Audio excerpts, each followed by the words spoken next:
Okay. Right, welcome to the March 10th, 2026 Early Literacy Curriculum Council meeting. Um, Unfortunately, our secretary, Brittany Kinzer, needed to step down for uh, workload and other reasons. We wish her well and thank you for her service. But as she was the secretary, we'll need someone else to volunteer to take minutes, which could just be the motions, which are we're required to at least record the motion. So if you could take minimal minutes as well as the motions, that would be wonderful.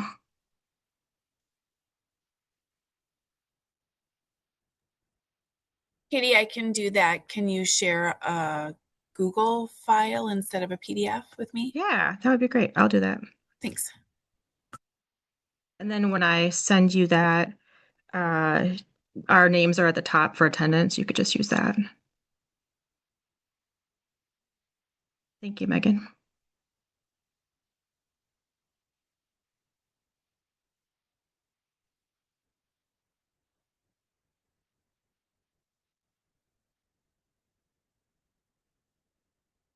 Okay, I'll just email it good, or I can message it to you, I think.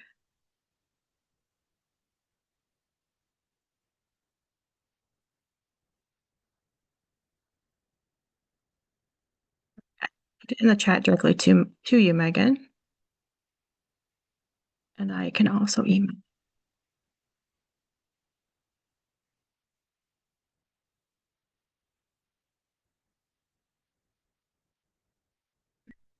There we go. And I'll email you the slides as well. Uh,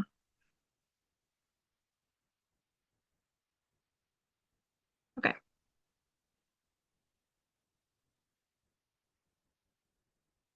Thank you. Let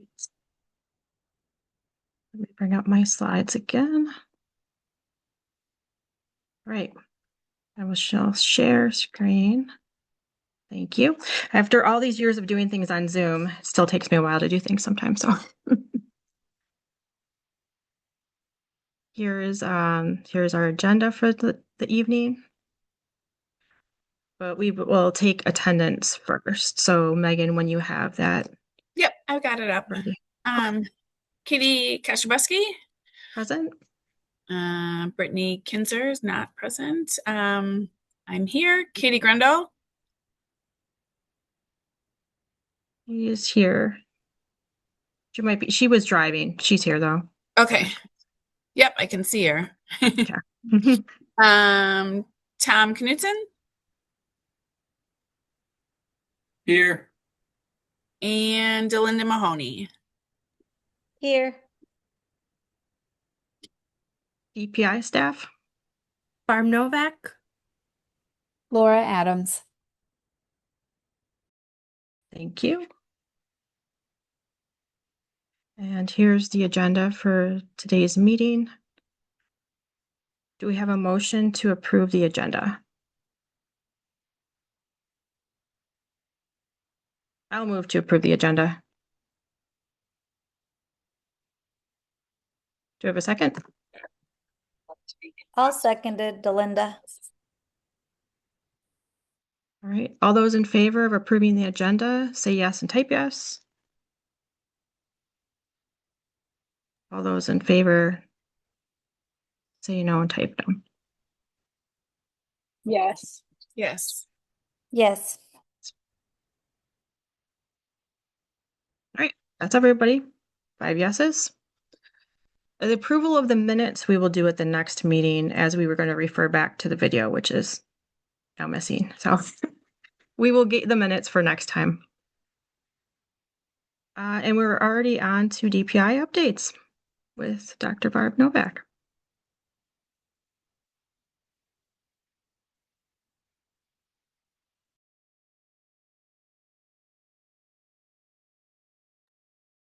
Thanks for hanging with those couple minutes of quiet as I'm working on getting everything in the right place here.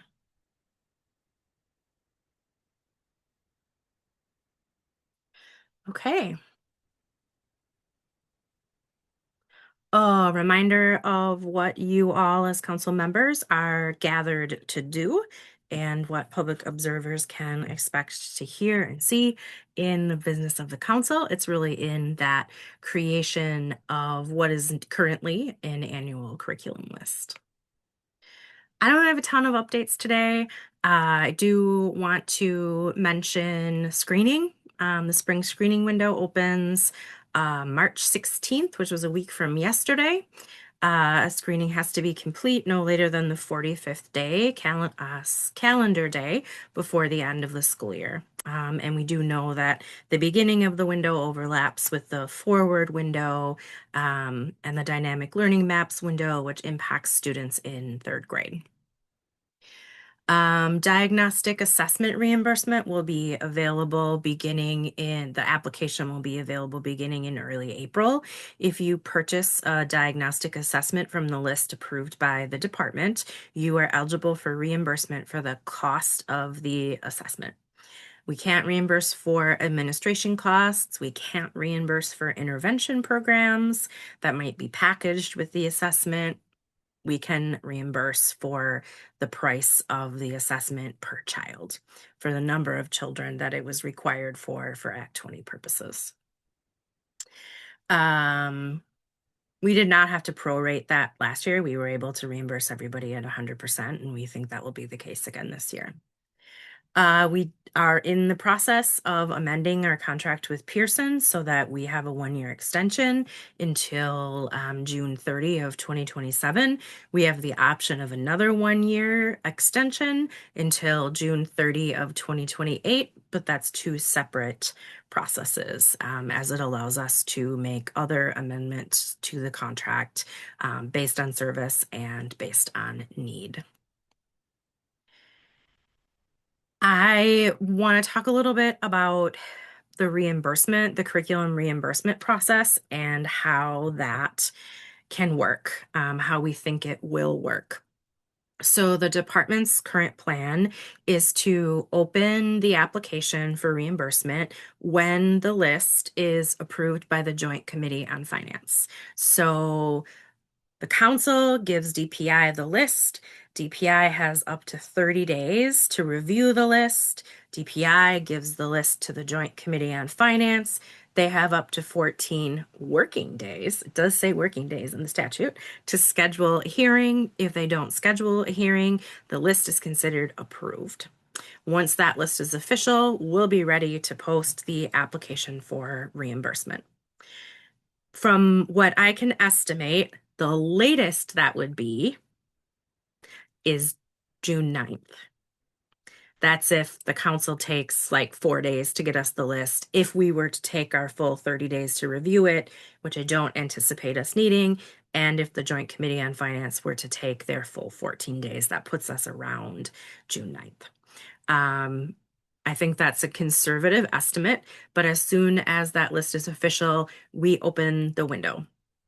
We leave the window open to allow time for people who are making purchases for the 26-27 school year to submit for that reimbursement. You can't submit until after you've made the purchase because it is a reimbursement.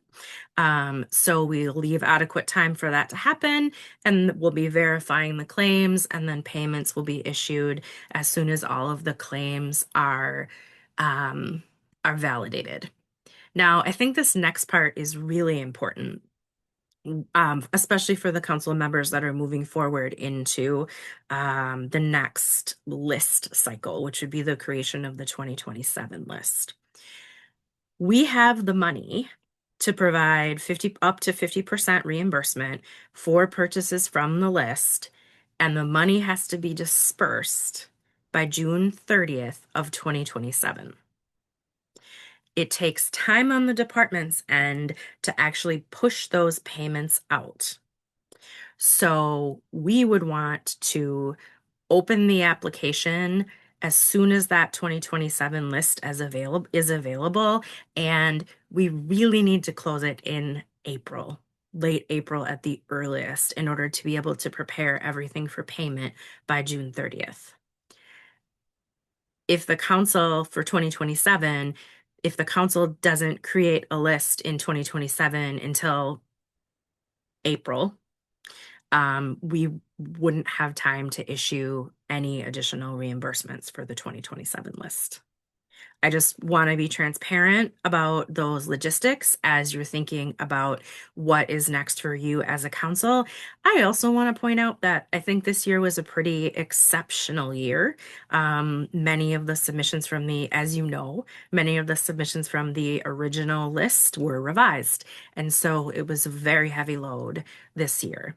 We won't know until after you all decide when to open and close the next window.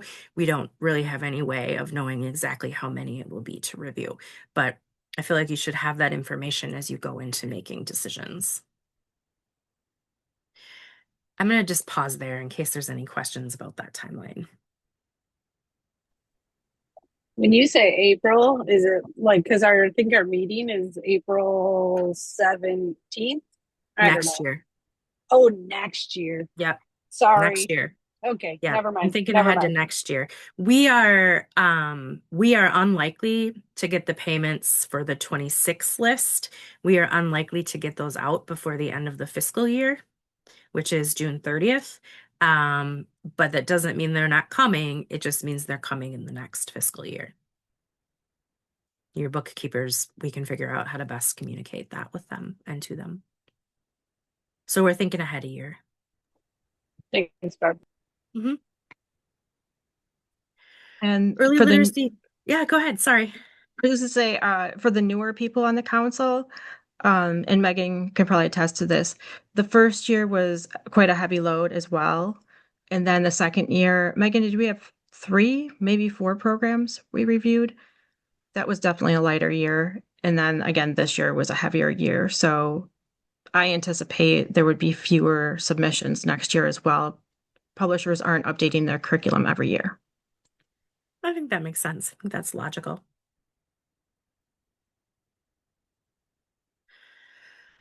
All right, early literacy coaching program. The timeline that's on the website is still valid. We will be in contact with schools who've been selected to participate yet this month, which is March. It's only the 10th. So we have a pretty fair number of days left in the month. In late March, the diagnostic assessment reimbursement will open, and in late May, the annual reporting window will open, and we'll communicate about that in the DAC Digest, which is the communication that goes to district assessment coordinators. We'll communicate about that in the Ad Leaders Dispatch, which is the communication that goes to superintendents and other school and district leaders. There's also some communications that go out to the district security administrator because they're the person who is responsible for determining who can access the app, which is where the submissions are made. Now, as a little bonus that is not about Act 20 and that the council didn't ask for, I needed to talk very quickly about Title II accessibility. So the first thing to know is that we are talking about the Americans with Disabilities Act. We're not talking about ESSA or ESSA, which also has a Title II. We are talking about the Americans with Disabilities Act. And what the requirement is that state and local government web content and applications or apps must be accessible to people with disabilities. So the DPI is state government entity. So our website and really any communications we have to be accessible to people with disabilities. Many of the things about making sure that everything is accessible, many of those things are technical details to work through. But I think the thing that's most important to remember is that this is what we are all about. Making sure that particularly students have equal opportunities to access what's happening in school and to benefit from it. And that's really what the heart of this accessibility work is about, making sure that everyone in the public is able to access the work that, in our case, the department is doing so that they're all able to benefit from it. So, what you can expect to see from the department that will have a direct impact on the work of the ELCC. Rather than posting things as PDF, the department as a whole is moving to posting things as protected Word documents or protected PowerPoints or protected Excel. Now, you don't have to worry about whether or not you'll be able to access the file if you don't pay Microsoft all your money. It's definitely set up in a way where you can still access and view everything. Anyone in the general public can. Keeping things in Word and Excel and PowerPoint ensures that we're meeting our accessibility standards. PowerPoint and Word have great ways to check for accessibility, but as soon as you turn it into a PDF, as soon as you save it as a PDF, it does not preserve any of that accessibility. And our website's function to check for accessibility within it doesn't check PDFs. So that transition to Word and PowerPoint is really essential for accessibility reasons. As an example, if you send me your minutes or your agenda as a Google Doc, I can really easily resave that as a Word document and post it to the website as a protected file, just like Katie and Brittany and I worked through yesterday. That's the same way that the slides for tonight are posted, is as a protected PowerPoint file. The recordings of these meetings have to be accessible, which means that the captions on the recordings have to be accurate. It also means that any of the materials we use in the slides, if we're sharing slides or sharing documents, any of those materials should also be accessible, particularly thinking about things like font size and color contrast and alt text for any graphics that might be included. So those are the things about the accessibility work that I think will be most crucial for the work of the council, other than checking the captions on the video, which we'll do after tonight's video. Laura and I think the work of the council is ready to move into this accessibility phase. Anything that is currently any of the previous recordings or previous PDFs, those do not have to be transitioned. They're considered, in some ways, they're considered archived material. So we're making things accessible that will continue to be used or making things accessible moving forward, which includes like checking the vendor submission form for accessibility, those sorts of things. I know many of you who work in school districts are also, or other public entities are also going through this same work. Do you have any questions about accessibility?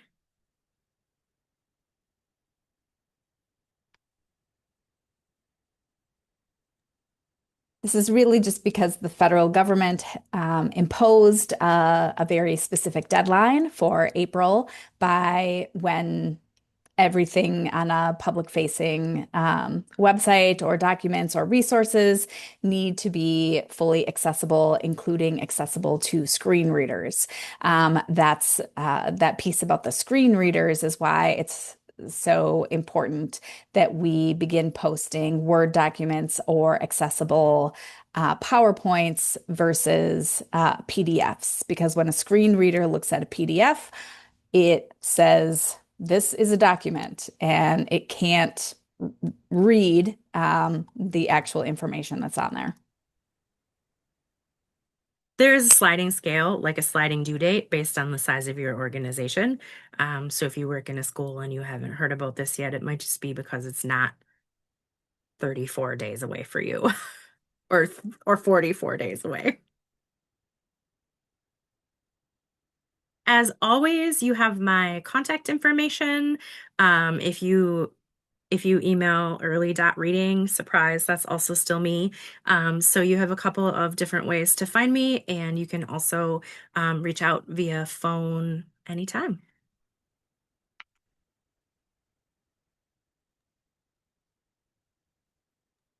Do you have any other questions for Barb?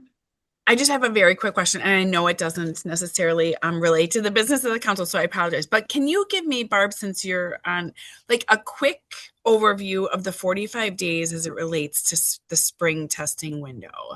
I'm just like trying to field some questions around that, and it is like pushing us, into March for like testing. And it just feels to me like we just tested students in January and now we're testing them in March. And then we still have 2.5 full months of school left. So can you just talk a little bit about that? Yeah, and I'm glad Katie is on here too because Katie was supportive of the legislation. We're all supportive of the legislation. Katie was a key part of its creation. So 45 days is 45 calendar days. So you find the last day of school on your calendar and you count back 45 days. And that day is the latest date that screening can be finished.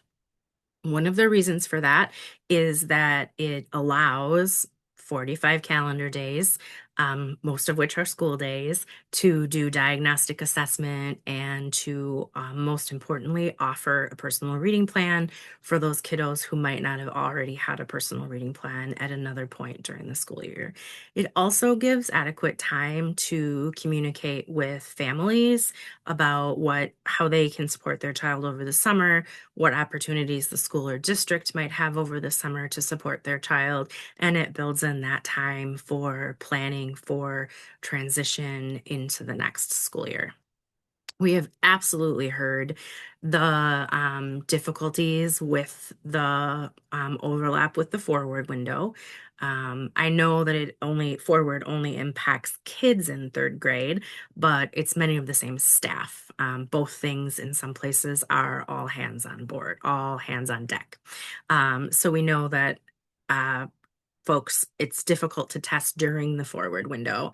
And then if you work to test after the forward window, you're really pushing up against that 45th day before the end of the school year. And there's also probably a spring break in there.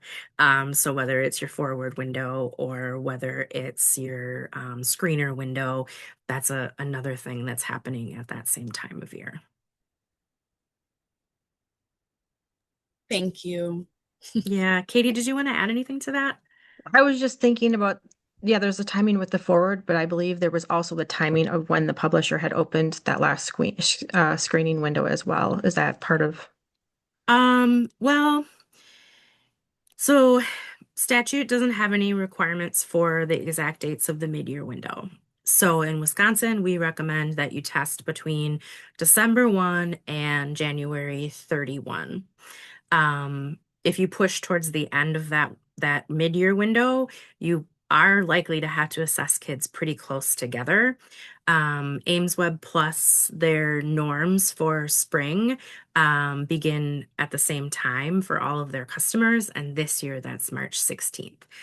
So they're not able to, the norms wouldn't be valid if they were to open that screener window earlier.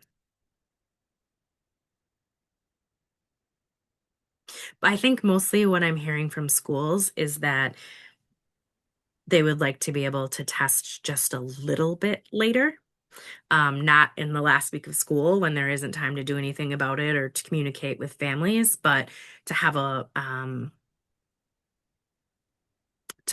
little bit more time, especially for those third graders who are experiencing multiple assessments at the same time.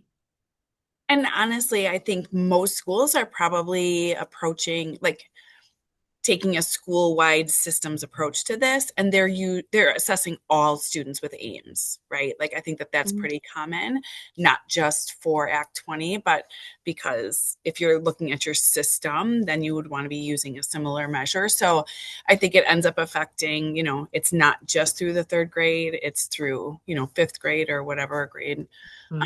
So I think it becomes like a school-wide issue, and the timing is really, really hard, and the personnel is really challenging. Yeah. And those fourth and fifth grade kids, if you're going beyond third grade, could certainly be tested after that 45th day, but that might also mean like doing some Ames Web Plus, doing some forward, coming back to some Ames Web Plus, and that's tricky too. But I think preserving that intent of wanting continued time to intervene and communicate with families, I haven't heard anybody talk negatively about that intent. There are some challenges in the implementation. Any other questions for Barb?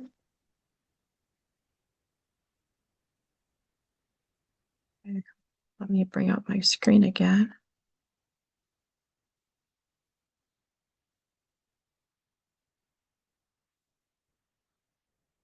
All right, can you see my screen? Yes, we sure can. Okay, Yeah. great, thank you. As you know, we had a bill in the legislature that was, the aim was to, I guess the word would be, give us more flexibility, I guess, as a council. Sorry, brain blank there. More flexibility as a council as how often we would be reviewing materials. In the Assembly, it's AB 998. In the Senate, it's SB 972. The full Assembly did vote on the Assembly version, and that passed on the Assembly floor. I testified last week in the Education Committee for the Senate, and the Education Committee in the Senate passed their version of the bill. And that version of the bill is expected to move to the Senate floor. I was told at that hearing that the last Senate floor session would be scheduled for Tuesday, March 17th. So I anticipate that bill being on the floor sometime next week. I don't know if they have more than one floor session scheduled. The Assembly did, so we'll have to see what the Senate does on their side. But if you think back to, as Barb alluded to last time, how a bill's made, I still love that video.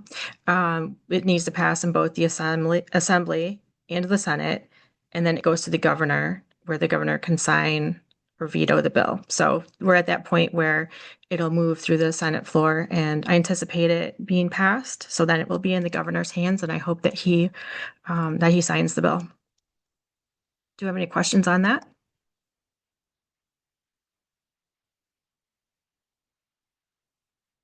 Oh, thanks, Barb.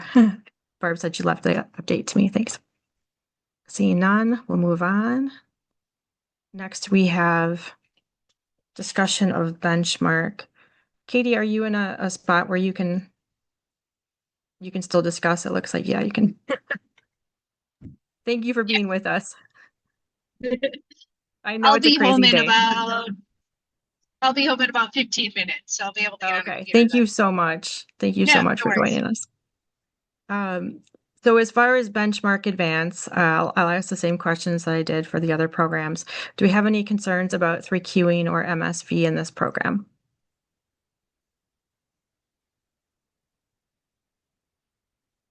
All right, hearing none, we'll move on to the next topic. Just a discussion in general of strengths and weaknesses of this program.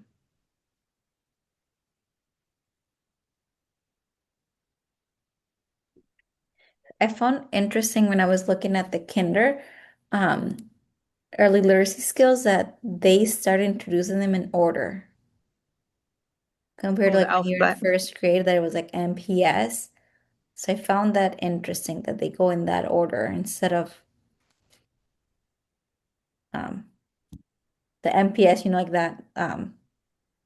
So yeah, that one I The found letters you can interesting. put together to decode early. Yes. Mm-hmm. So I know that is only in the launch unit, starting in which is just like the routines unit, and then in actually unit 1, it's not in order anymore. Yeah, I think it was literally only a couple weeks where they go through the alphabet, and then, like Katie's saying, they go right into a more phonetically research-based way of introducing the phoneme grapheme relationships.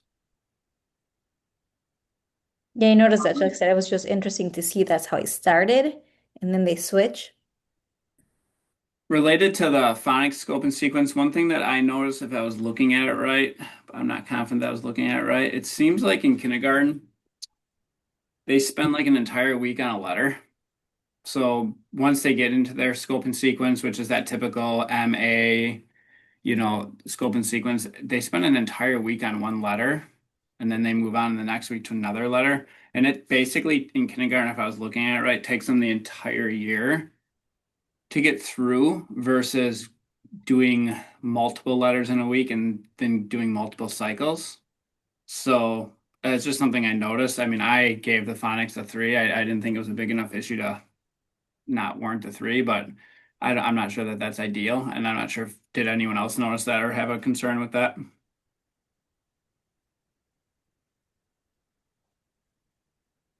I don't know. I wrote in my notes since I had reviewed it previously that it was greatly improved from last time. Um, so I didn't see what Dylinda had seen, as far as that. I mean, I think overall they were going in depth in the sound symbol, relationship as they were introducing those letters faster though, right, Tom? Or was the letter, the slow letter, like the name and the practicing handwriting? I'm trying to remember. I'm just more the phonics scope and sequence. I guess more what I was alluding to was, there's different approaches, but research is kind of is pretty clear that you want to introduce them more quickly. Like the letter of a week, for example, we just know is not very effective. Um, so you want to introduce them more quickly and then do another cycle where you go through them again, another one and again, and maybe 2 or 3 cycles in a year. And unless if I'm looking at it wrong, it seems like in kindergarten they don't do that. They really do a letter of a week, and it's a pretty good scope and sequence. And I personally had no issues with the daily instruction. In fact, I liked how I think they give a lot more application time than a lot of other curriculums, which I think is a plus. But that was just one comment I saw that, again, they do build in a lot of review, so maybe it works fine. I don't know if anyone here has experience with this curriculum, but that was the one thing that I just wanted to note with the phonics that a district might want to know before they get that curriculum is they're not cycling through unless if I'm reading that wrong. They do Mhm. have, they also have an accelerated sequence. So they have like a primary sequence for the primary skill, and then there is an accelerated sequence as well. But overall, Tom, you're right. The introduction is pretty slow. They do begin like word building right away once they get Yes. those first 3 letters. But the sequence is pretty slow Yeah. compared And I to did see that they had the primary, and then I was wondering too, okay, what would that look like if you're a district if you did the accelerated one? Yeah. Gotcha.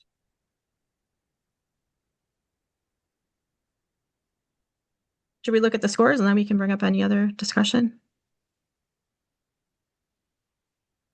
So I'll kind of verbally kind of tell you, Katie. So overall, a lot of 3s across the board. It looks like the mean was higher for uh, the general category, 3.2, overall comprehension 3, overall background knowledge 3.4, overall vocabulary 3.4, overall oral language 3.2, overall phonological awareness 3, overall phonics 3, overall spelling 3, overall writing 2.8, overall fluency 3. So if you're looking at the mean, which would be the average, it was green across the board except for there was a little dip in the writing category. But the program still came out even with the average score of 3.1. The median and the mode were 3s across the board. So overall, a lot of green. Looks like we were in consensus that this is a fairly strong program. Katie, how many people reviewed the program? How many people reviewed the program? Good question. We had 5 reviews, so all of us reviewed it. Brittany did not submit a review. That's a good question. I'll speak. I'm sure the writing score is it could possibly with only 5 reviewers be I scored the writing lower than the rest of the program. And I will say that's just from direct experience. I feel like the writing program really lacks a lot of like appropriate structures for like planning, organizing. Sometimes students are not doing much writing at all. They're doing more like copying of writing. I feel like the text-based responses are strong, but the actual process writing seems to be a much weaker area. The other thing I would say about the program, and this is something, I didn't overall score it lower, but I think people would want to definitely be aware that there is a launch unit and 10 units in the program. So I don't know about other school districts, but those units are 3 weeks each. So you're looking at 10 3-week units plus an additional 3-week unit for the launch. And it doesn't include any of the assessment days, of which there are many and are quite cumbersome. So I just feel like that's something that's really important. And their scope and sequence for phonics goes through all 10 of those units. So if you don't get to them, you're not getting to the whole program. Megan, I'm glad that you brought that up because I was wondering about that, like the 10 units, and I was like, well, maybe they're more doable because it was only 3 weeks. But I'm like, it is still a lot. And like, I think that's something that we've seen with programs that there's a lot of units and it just gets to be too much because then they don't account in for assessment and things like that. And like I said, I only thought was like, well, maybe because they're 3 weeks, they're a little bit easier, but I'm glad you're saying that it's not.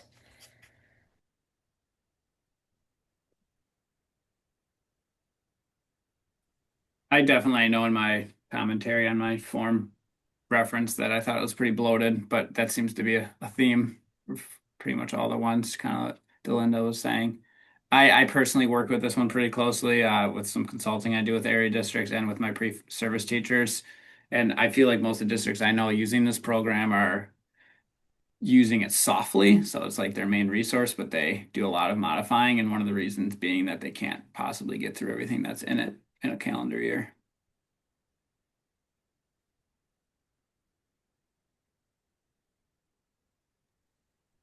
I'm glad you wrote that on Uh, your review. Thank you for that, Tom. I would say a strength of this program is the knowledge building units. Every single grade level, for example, is in the same thematic unit. So technology or some science one or history, based thing that every single grade level, and it builds from grade level to grade level on that knowledge, um, uh, which I think is a strength of the program.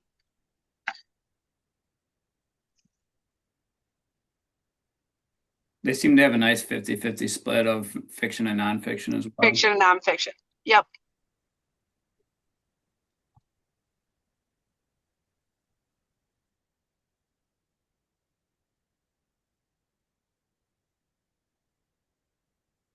It sounds like we have people here with experience using this. The other thing I was just wondering about was from an engagement standpoint, there's a lot of close reading.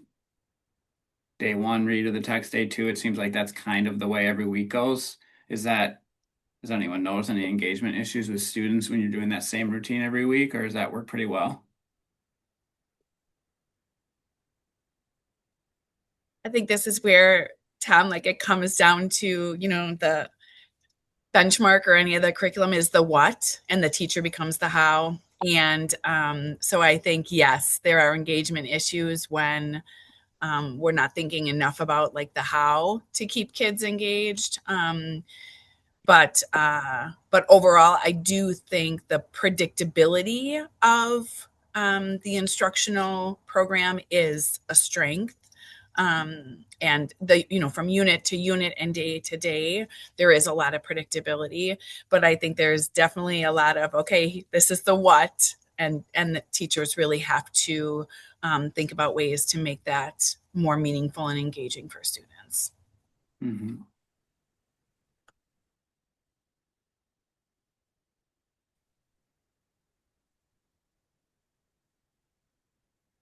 Yeah, I did The note only that other there thing was a I'll lot to note, cover. oh, sorry, Katie, go ahead. I did note also that there was a lot to cover, and it was good to see those 10 units. But yeah, it was a lot to go through. If there's 3 weeks a unit, that's 30 weeks full, and yeah, just a lot of information. Go ahead, Tom. The only other thing I noticed, just it seems heavy. It's obviously a background knowledge building curriculum, but then day to day, it seems like it's heavy on strategy use.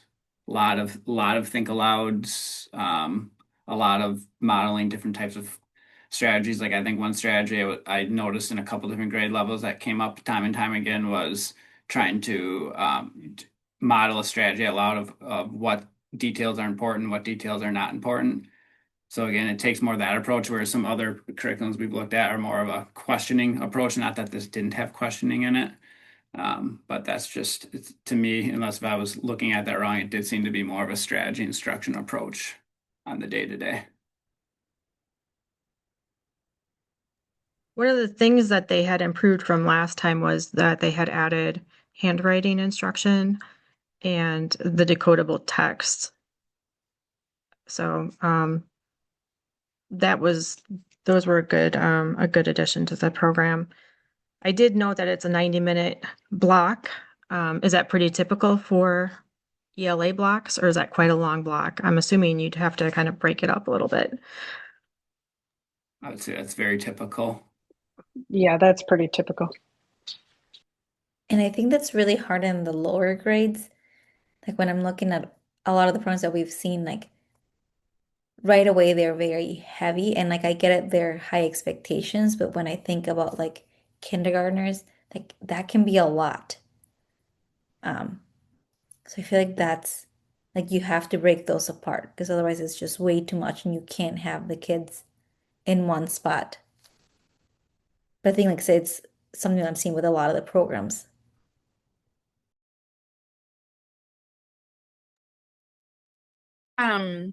One other thing that I would wrote down too, and Katie, I agree with you. Like decodables much stronger than they were the first time, um, and and also there are a lot of really great components, but again, I think just having to be mindful, like one of the pieces of the program that is like really strong and was in our rubric for review was like the culminating research and inquiry.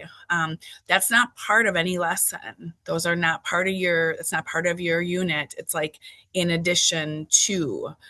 Or finding time, to make that happen. It's not part of the daily lessons. Same thing, the readers' theaters are really engaging, they're strong, they're not part of daily lessons. So I think when, it's just, again, another program where there is so much, it meets the criteria because you can check all the boxes, and yet there's just so much to navigate as a classroom teacher.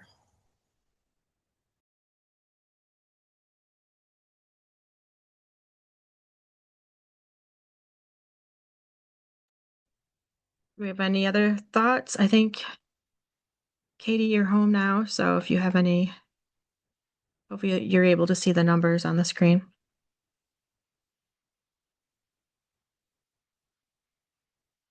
She's still here somewhere. I thought the vocabulary was pretty well designed too. I thought the words were tier 2, tier 3 for the most part, not too many words, a nice combination of word flooding and direct instruction. Not a lot of morphology, but a little bit. So I thought that part was pretty well designed. I want to say something about vocabulary too, Tom, because I've noticed that a lot of them, um, this felt like the right amount of words. It wasn't way too many. I feel like someone was like, you introduced so many in a day that it's so hard for kids to retain. So I really like that about vocabulary. Like the amount of words was not extreme. It was just like the right amount that you could get more bang for your buck with teaching those. And I noticed like in every grade level.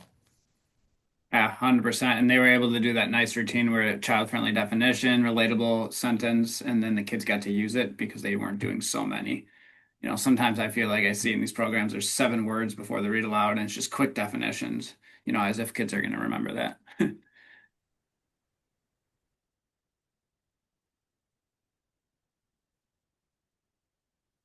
Is it okay for the notes if I just clarify with everyone so I capture this correctly? overall, would we say like the strengths were the knowledge building, vocabulary, and increased use of decodable text? Is everyone okay with Yeah. those three? Okay. And then considerations seem to be the amount of content during lessons and across the school year, as well as a slow introduction of letters and sounds in kindergarten. Was there anything else that I missed? I think that's it. Okay. I think there was the concern about the writing. Yeah. Yeah. Not enough process focused writing on the writing process, and then not enough explicit instruction on that, Katie mentioned.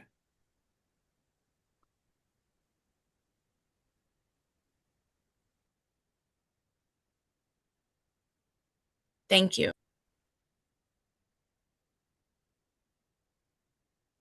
Dean, do we have a motion to approve Benchmark Advance 2026? I'll make a motion to approve it. I'll second it. Delinda. Okay.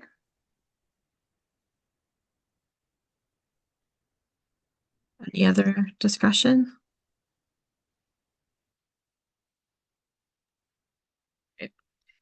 Seeing none, all those in favor say yes. Oh, hold on, let me just type it in the chat. Do you have the language down already, Megan? Just motion to approve benchmark, approved by Tom, Right. seconded by Delinda. Perfect. Okay. All those in favor say yes and write yes in the chat. Yes. Yes. Yes. Grundle's a yes. Yes. Yes. So we have 5 yeses.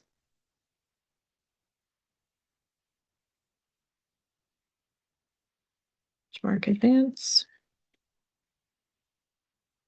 All right. Moving on.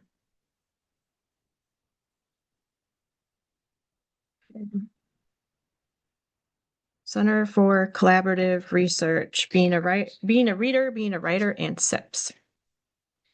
Any evidence of 3Qing or MSB?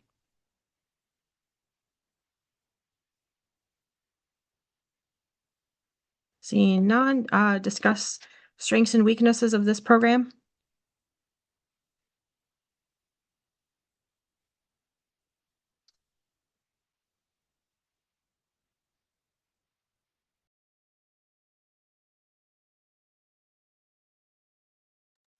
I think something that I was concerned about this program is that I felt like um their units like they didn't have a lot of, I don't want to say background knowledge, but it seemed like you didn't have like a, let's say like animals unit or things like that. Like I could see like there was books integrated that had like, nonfiction and fiction, but it didn't feel like it had that.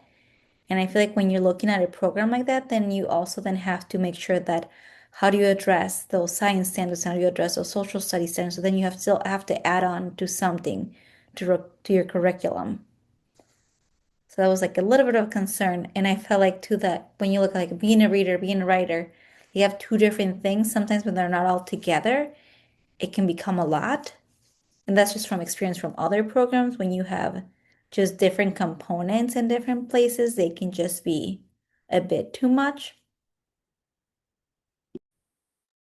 I agree, Delinda. I noted that the knowledge building was more around like genre and strategy and less on topics over time.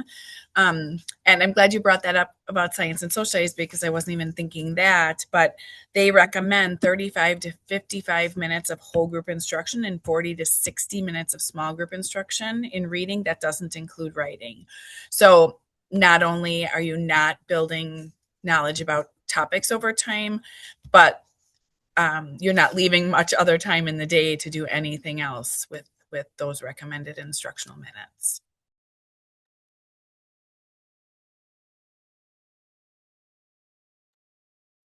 Yeah, I noted the same thing, Delinda, where it's yeah, it just had four broader themes, but they were all literature based. So I rated background knowledge lower as well. I And took then a give me look like, at the oh, actual texts and then at the lesson level, and that's where it became a little bit more knowledge building. I could see synergy between the text beyond genre. I'm trying to think of a couple ones I looked at really in depthly and what the topics were now. I can't remember. But I agree. I did see that as a general weakness. but even if you look at like when I was looking at some of those, like when like especially I was looking at like the nonfiction, like there was units that were like nonfiction and fiction on the same topic. Um, so I feel like that was a little like I think at times that can be confusing for kids. Um, so I wish they would have stick with just one instead of going in between, or like maybe um have more knowledge building than what they had.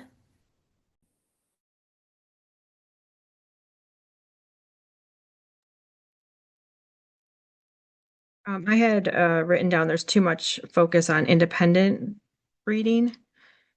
There was less focus on practicing skills that were taught in the lessons.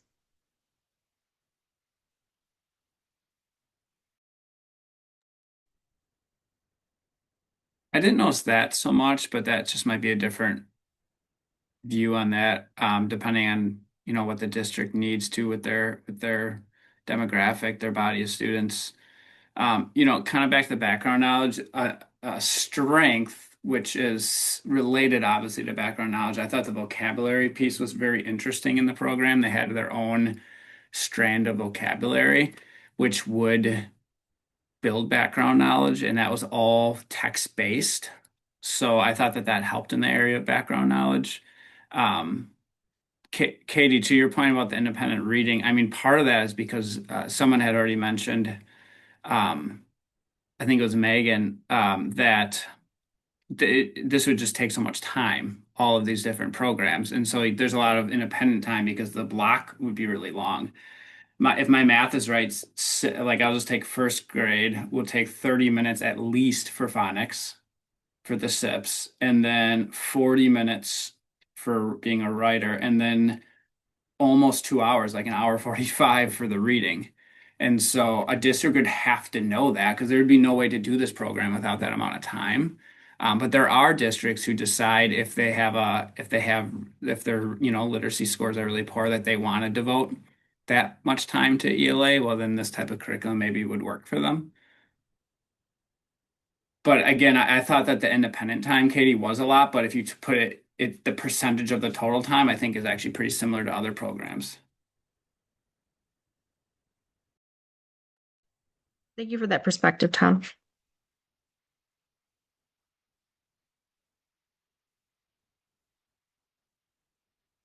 As far as the phonics, I kind of struggled with how to score it. Just because SIPS was an intervention program and students would have to, it sounds like students would have to place into the SIPS. So some students may not be getting as much phonics practice if they were doing the being a reader.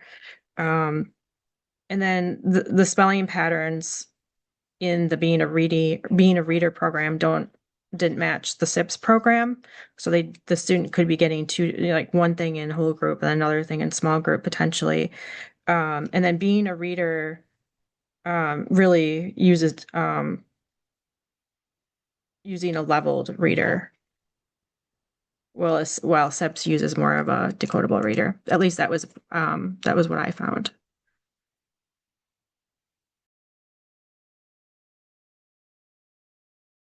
I think another weakness of this program was the spelling.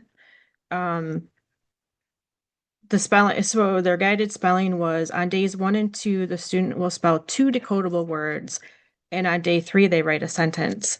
So unless I'm missing something, students were only getting maybe 9 to 12 opportunities to spell the words, and some of those may have been review words.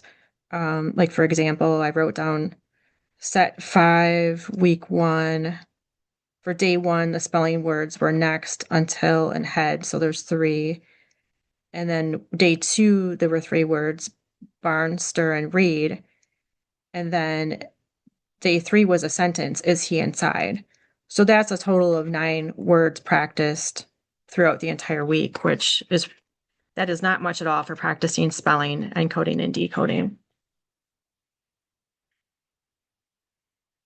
So I don't know if anyone else rated. I was thinking of SIPs as universal because what I saw in being a reader was just, to your point, Katie, just not adequate as a tier one.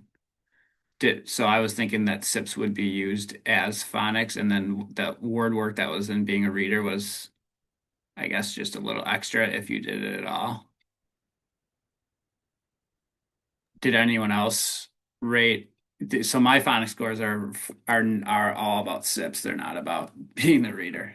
In third grade, I thought the word work was actually for third grade pretty strong in being a reader, but it was K2. I didn't think that was adequate. But I thought that's what SIPs was for. Yeah, that was a little bit confusing. I know that we had received this submission the first round as well, and it was also confusing. But if you look through the SIPs material, the students are supposed to place into the SIPs. So not all students are going to place into the SIPs, possibly. So that's kind of how I looked at the foundational program should be to being a reading, being a writer, and then the SIPs was kind of supplementary. I don't know. How did everybody else look at it? But that was my question too, because I even sent you that link, Katie, where it said like SIPS was used as a tier 3. Because that was also my question when I started looking at it, like, which one do you use? And then when I went at the bottom, it says there's a district that use it as a tier 3. And I know some special education programs have used it as a tier 3. So it's a little confused about how do you use it then? I did Yeah, actually, they had a sorry. triangle, Mhm. and I wrote that in my notes here. In the bottom of the triangle, tier 1 was being a reader, tier 2 was SIPs, and then tier 3 was intensive SIPs. And that was in the documents they provided. Can you say that again? So they had, a tier triangle. Tier 1, they listed as being a reader. Tier 2, they listed SIPs. Tier 3, they listed intensive SIPs. Gotcha. I missed that. That's pretty important. I didn't honestly personally even look that hard at being a reader, though, word work, because I was more looking at SIPs. So obviously that's, I would have to lean on you guys. I didn't look at SIPs. I looked at the third grade word work pretty intensively, but not K through 2. Yeah, I I mean, think it too, is. a lot of the tier 1 instruction is delivered almost by placement as well because of the small group reading. So a lot of the phonics and phonological awareness instruction happens in those small groups, which is different than the tier 2 SIPs. So I tried to find as much evidence as I could from, tier 1. And then if I couldn't find it, I was looking in SIPs as like secondary evidence as well. But I think the, primary instruction comes from being a reader. And did you see enough evidence, Megan, of how that could be done small group wise with the materials with being a reader, whereas if from a tier 1 perspective that could work, or was that a question for you? I think in some areas I felt like it was adequate. I didn't feel like it was strong. But with the addition of SIPs, I did feel like it met most of the criteria. Okay, thanks.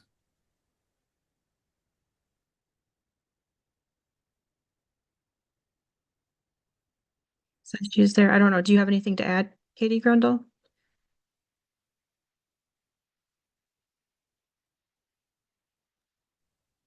Katie and I have been in touch behind the scenes about microphone and camera problems.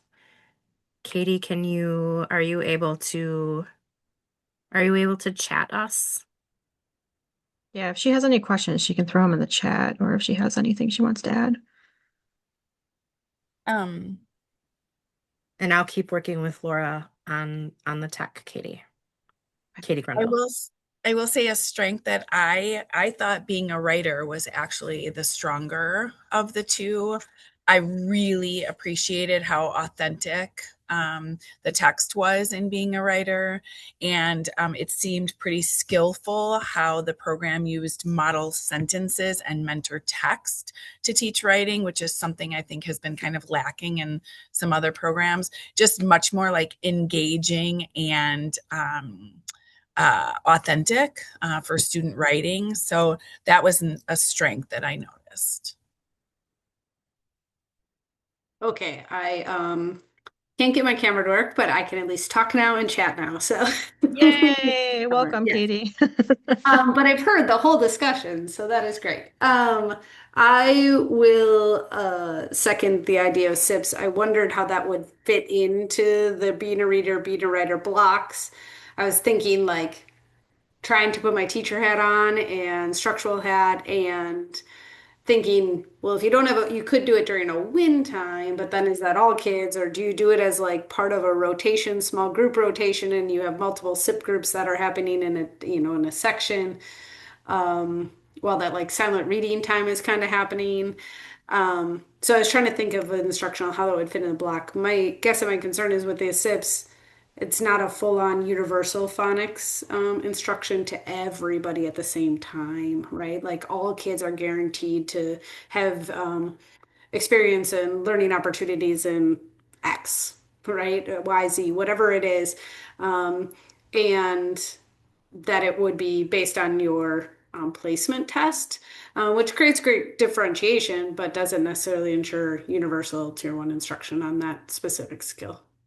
I also had concern about like the knowledge building part two. I rated that a little bit lower just based in comparison to some of the other resources, and it seemed not as defined as to what those knowledge building sets would be. I think that can sum up my quick summary. Thank you for that. I thought a strength of this program, I agree about the writing. I thought it was the best one I've seen for writing, in my opinion. I thought it did a great job of teaching the process of writing, but it also had some pretty good explicit sentence level writing instruction as well. A lot of great mentor text, and it was related to what they were doing in reading. So there's a lot of nice synergy there. The vocabulary I thought in this program was tremendous. They had, especially, I can't remember exactly the grades, but I think it was K2. They had their own vocabulary part, and they went back into previously read text and did a lot of really cool things with vocabulary. So I thought that to me is the best that I've seen so far of the ones I've looked at. And I thought just being a reader in general from a comprehension standpoint, minus a few of the concerns with background knowledge, was pretty well designed, really nice authentic text. By third grade, they're actually getting into longer chapter books, and students do some of the reading that way. And then they also get some time to do some choice reading. So I thought it was a nice design there and gives the teacher some flexibility. And so those were, again, it was a weird program because there were some concerns I had, but then there were some things that I personally really liked and thought were really well aligned to the evidence. It's tricky with the background knowledge because they do it. It's just definitely less obvious than some other curriculums. And that's a tricky one with research because, theoretically we know that that's pretty well supported, but there isn't a whole lot of empirical evidence for that compared to other approaches. And so it's hard to know how hard to the line we should hold publishers on that when research is not particularly directive in that area. All right, thanks. Let's look at the scores. Katie, are you able to see our screen even though we can't see you? Yes. Okay, perfect.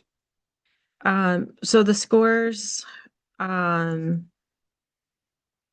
of reflect what we had been discussing with the implementation possibly being a little bit tricky, background knowledge not being as strong. Looks like ample opportunity for oral language development, some questions of the spelling, and possibly fluency and some writing. So maybe I don't think I saw all of the things that others saw in the writing for this program, but overall, again, we have the median and mode. We have threes kind of across the board. My screen is, except for the background knowledge where we have a two. As far as submissions for this one, we had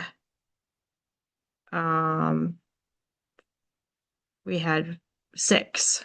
This included Brittany's. So we had six submissions for this program. Any thoughts as we look at the scores for this one? Megan, I think this is pretty close to how we scored it last time, wasn't it? I'm thinking.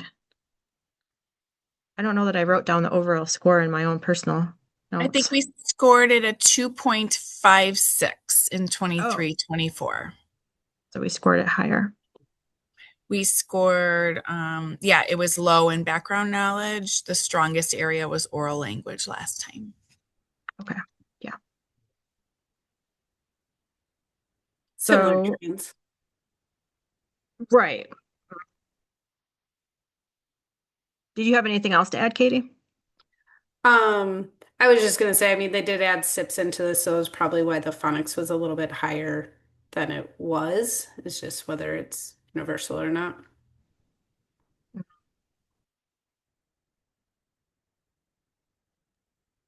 Tom, to your point, one of the things I was like hoping I was going to come across was like a letter or a note from the publishers. Like I was just waiting to find it, like clearly explaining kind of what you did. Like, this is why we have selected these units. This is why they may not look like traditional knowledge build, like some of the knowledge building units you might see. And this is our rationale for that. I was really hoping to see something like that because they were scored so low in this same area the last time. I thought like there might be some, even if they didn't change the units, I thought maybe they would articulate that a little bit more clearly, which would have made me feel better about scoring it differently. But it just didn't seem to be addressed unless I missed that. And likewise, how would SIPs should be used with it? Like more of an explanation of what that would look like. I kept looking for like what the block would look like too, and here we are trying to piece it together, you know. I struggled with that too, how everything would, it's obvious kind of how being a reader, being a writer would come together, but then how would you add that SIPs in? And the only thing I could really see was that it would happen during small group time. But then again, as I think Katie was saying, that there's some universal instruction on some basic skills that are going to be missed then if you're only using SIPs for the small group instruction time. Did you have any thoughts, Delinda? It's everything you guys are saying. I agree. It's when you look at it, it looks great, but once you start digging into it, trying to figure it out or like to know the why of some of these things, and I also get it, like they probably didn't want to like revamp some of it, but at the same time, like I wish there was an explanation with the background knowledge.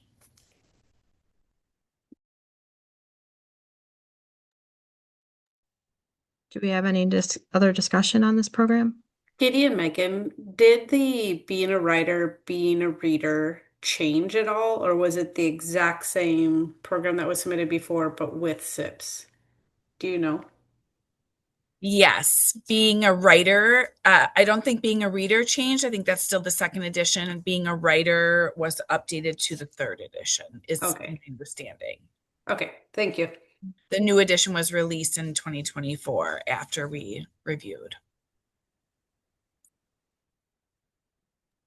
So is there, in the being the reader, I'm thinking K2, if SIPs isn't going to be done universally, was there, I can't remember, was there a word work part for each lesson? Like, are they getting some whole group?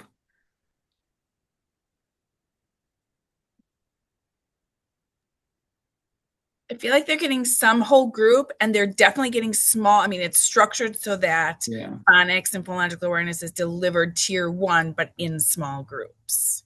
Okay. And I Is there do anything want, oh, on our sorry. form that suggests that that is not the way it should be done?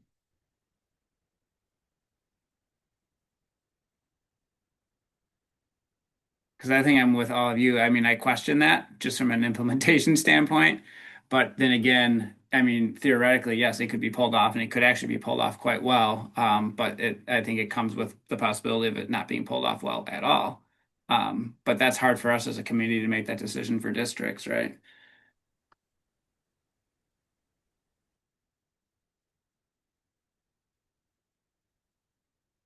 Yeah, I was just trying to look through my notes to see, but I'm not finding what you're asking, Tom.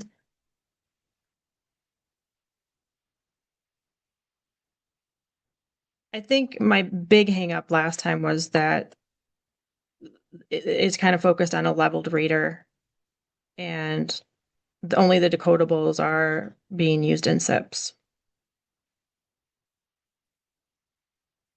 And that hasn't changed from the previous review. Any additional thoughts, or are we I ready had to one make it? more. I think because this, sorry, I'm like trying to remember which program out of all the three.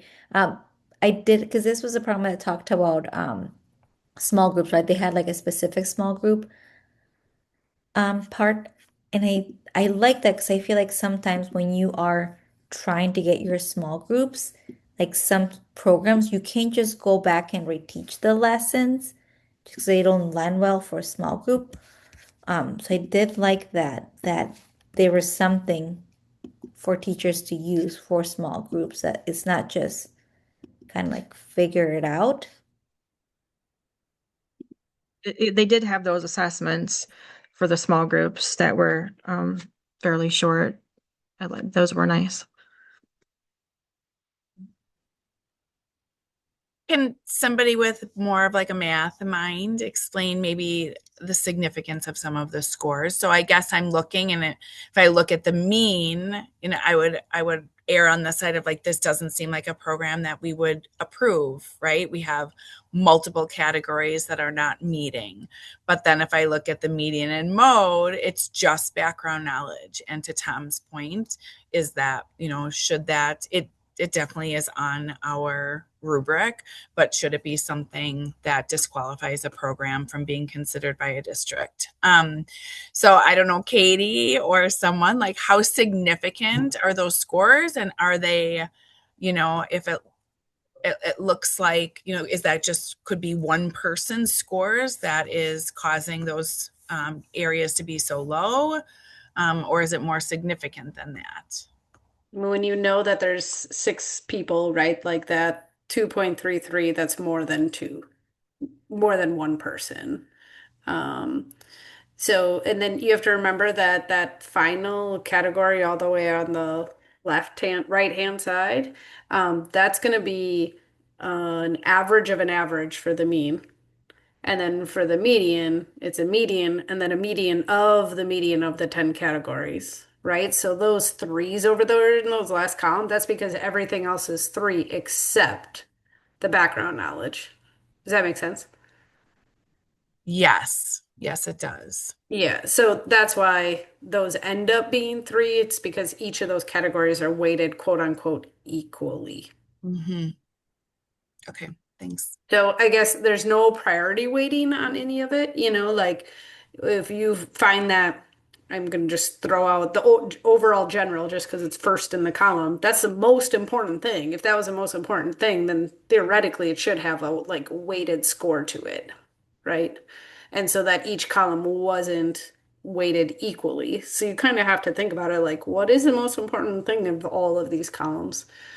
Because one of them might be more important than the other one's least important, but yet it's weighted the exact same in this formula.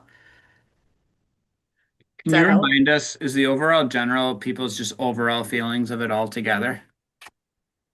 No, I think the overall general when we did it is that first category. So it's like Um, the curriculum is designed seamlessly to integrate EL standards. The curriculum is purposely designed with predictable instructional routines. The teaching facing materials are clear. I mean, obviously the descriptors are a lot longer than that.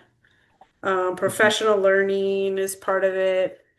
Um, Curriculum is well designed, like the lessons, the pacing can get done in a school year. Um, they spend 2 to 3 weeks on a topic, so it kind of gets a little bit into knowledge building. The curriculum is extensive assessment system, wide range of supports designed to address informal, formal assessments, and so on. Grade level texts, Okay. regular practice for students with high quality complex texts, anchor texts, and a volume of reading. So overall, how could you implement this program? That type of overview. Yeah, that kind of thing. Yeah. Yeah. So, I mean, personally, when I review the programs, all of these programs, I score them. And then personally, I write at the top how I want to vote on them, yes or no, because I'm always like, you know, do they meet the requirements? Are they easy to implement and understand? That type of thing. So I think for this one, again, my overall concern is background knowledge and fluency and spelling practice and coding and decoding for students that are struggling. I mean, some Wisconsin schools have 50% or more of their students struggling to read. And that's kind of how I approach it myself when I'm looking at programs. Are these programs going to bring up for sure these bottom students that are struggling?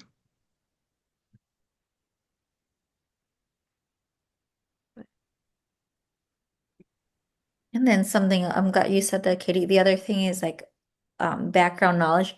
I guess this is also to think about like we're exposing them to the background knowledge because then eventually in middle school and high school they will get in more into this. So maybe we are seeing it like yes, background knowledge is not the greatest, but it's just meant for exposure. And we're hoping that these districts are gonna, look into getting a science curriculum or an social studies curriculum, which I mean, it adds more to the plate to teachers, but I'm hoping that they're making those choices. I mean, I think my understanding of background knowledge is more the fact around comprehension and the idea that the more knowledge you have, the easier to comprehend and the vocabulary understanding. I think about, I pick up, my dad's an engineer, and I pick up an engineer book and I read that. I can read it, but I don't comprehend it because I don't have the knowledge of all the background that is needed to comprehend that or the vocabulary that's needed to be able to comprehend. So I think that's where that category seems kind of strong to me, is just the knowledge gap of kids.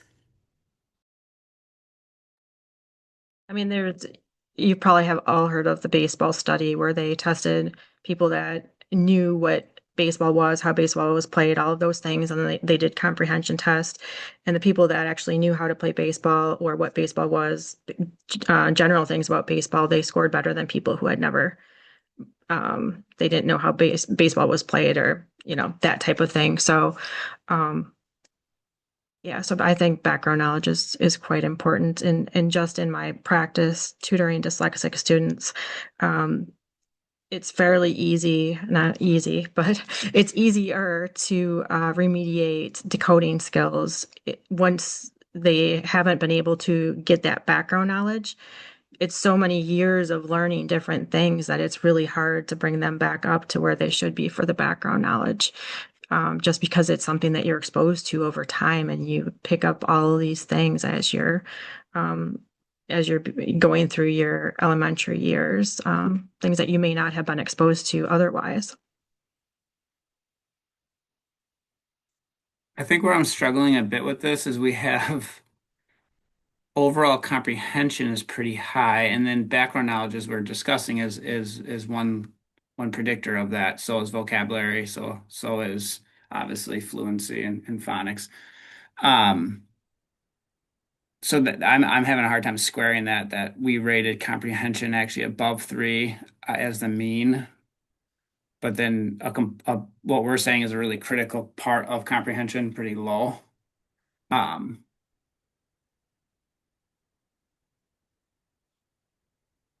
I personally would need to dig more into this curriculum around the background knowledge and the phonics before I felt super comfortable voting on it, if I'm going to be completely honest. Because I feel like there's a lot of questions raised tonight that I just feel like, okay, how poor was the background knowledge really, and what does that phonics really look like? I feel like I'm just not really sure because I looked at it from a slightly different lens. How does it work to pass? Is it majority or is it everyone's got to pass it? Majority. Okay. Yeah.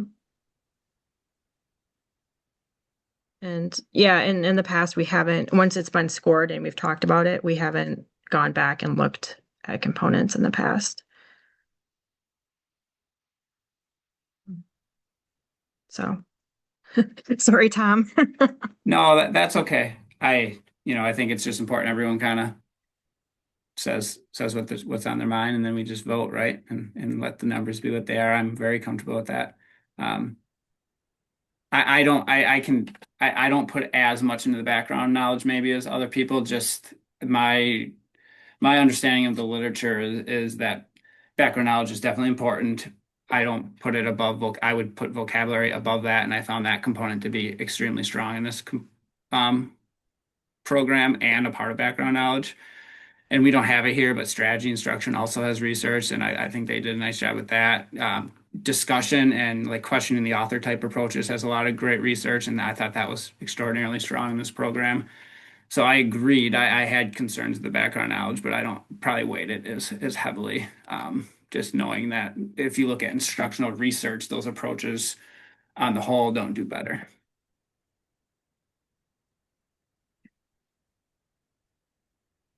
Do we have any other discussion or do we have a motion?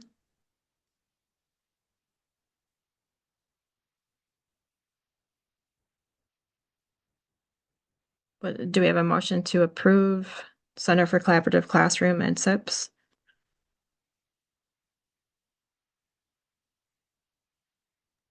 I'll make a A motion to motion to approve. approve it.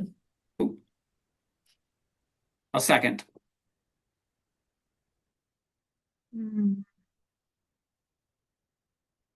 Right. I'm sorry, who made the motion? Delinda, and then Tom Belinda, seconded. thank you.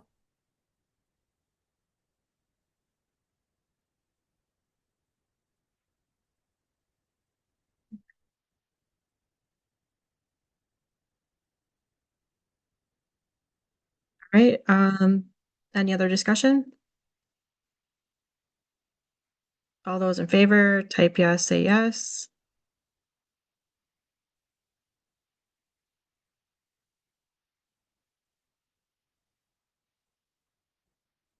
All those opposed, type no and write no. Yes. I'm going to vote no. Yes. So we have 4 yeses and 1 no.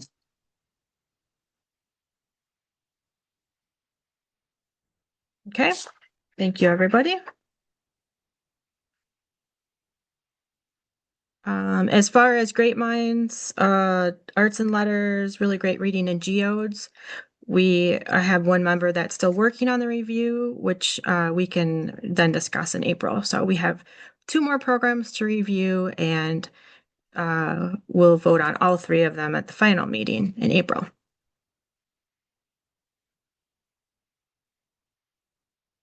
And so here is our slate for April, and we have revised the Great Minds submission to the correct. Whenever I hear Great Minds, I think wit and wisdom. So I apologize to Great Minds for continually putting wit and wisdom in there. The submission that was Great Minds, arts and letters, really great reading with geodes. So we'll review that as well as McGraw-Hill Open Court and McGraw-Hill Wonders.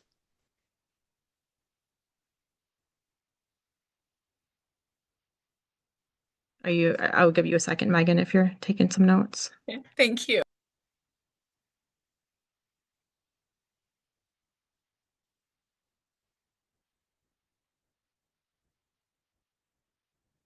And as far as reviewing these programs, the McGraw-Hill submissions are fairly, I found them fairly easy to navigate. Open Chord and Wonders.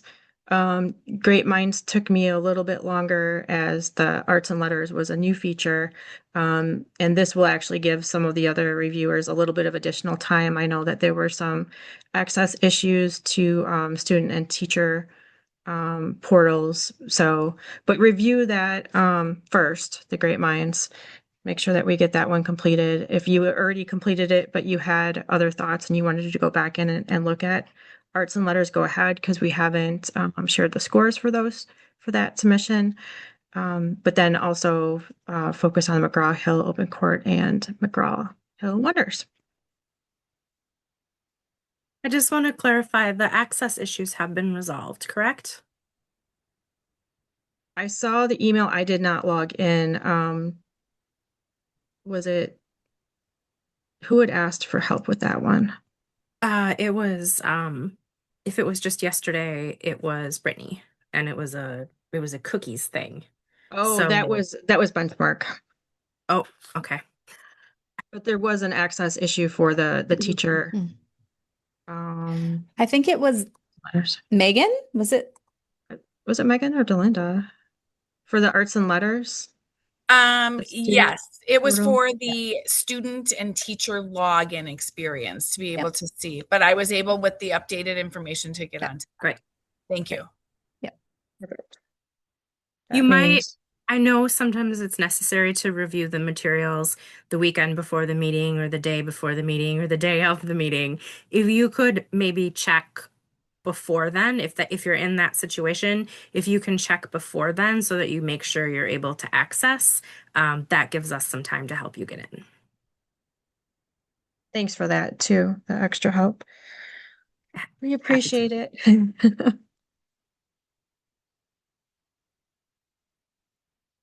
All right, so looks like we'll probably be done. We'll be done early or on time. We've been getting done at 5:30, so thank you, everyone.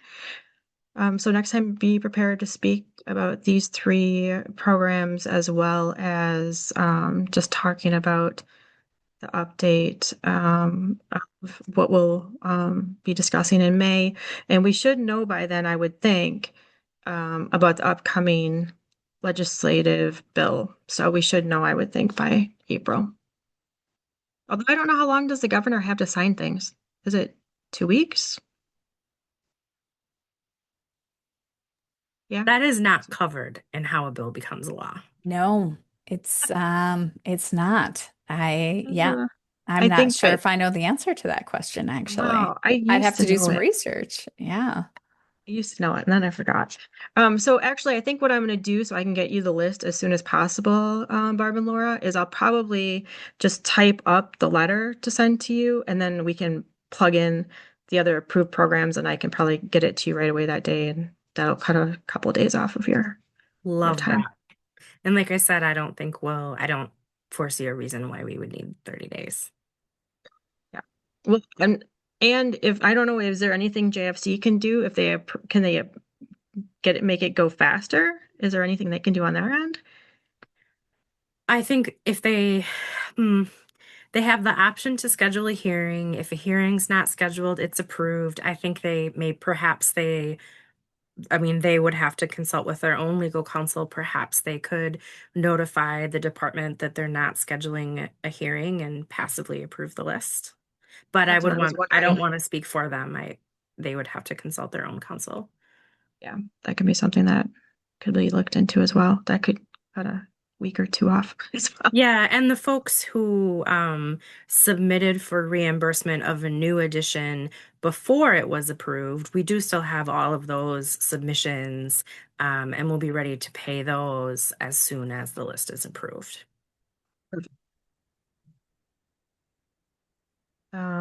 Yeah. So do we have any agenda items that we need to add for?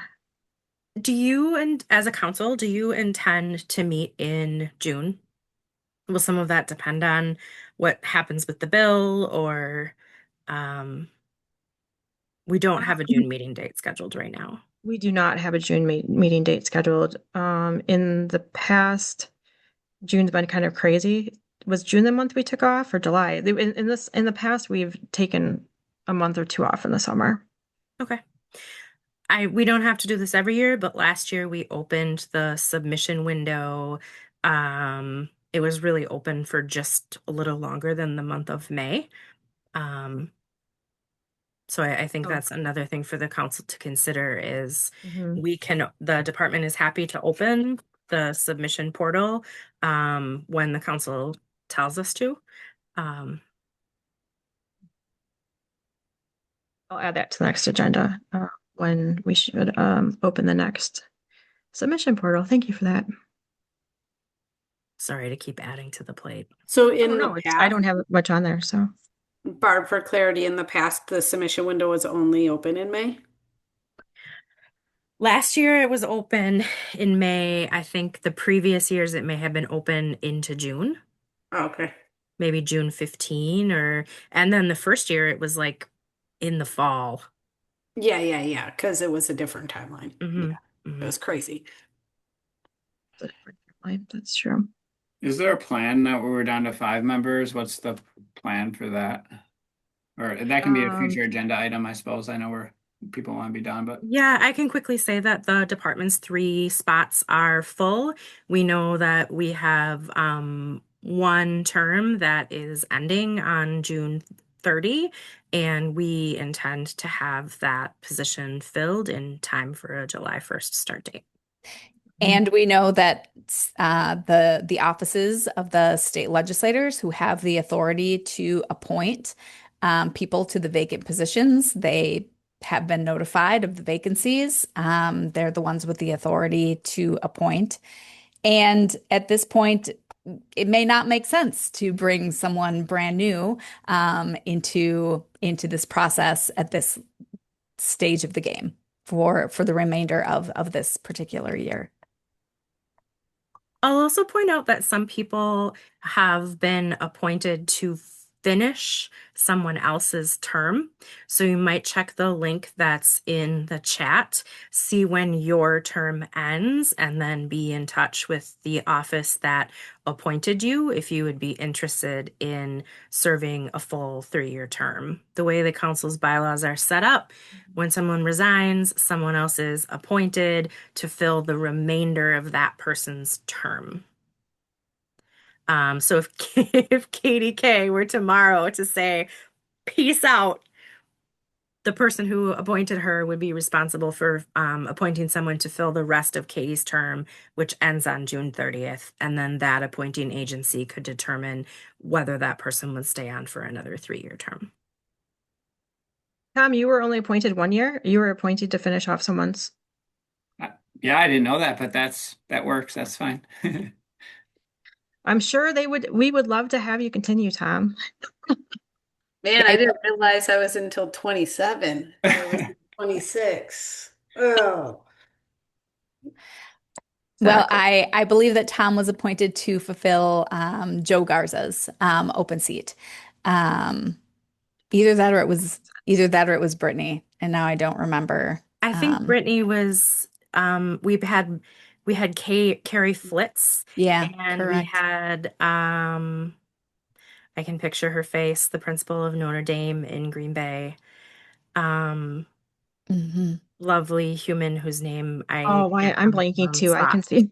Because we had both of those resignations in pretty short Yeah. time.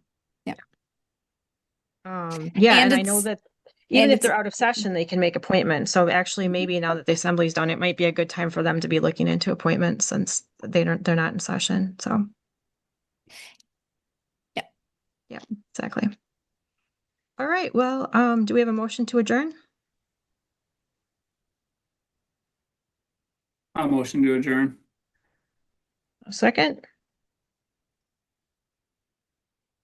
I can I'll second. second. Okay, KDG. All right, at 5:38. All right. Thanks, everyone. Have a great week. Bye, everyone.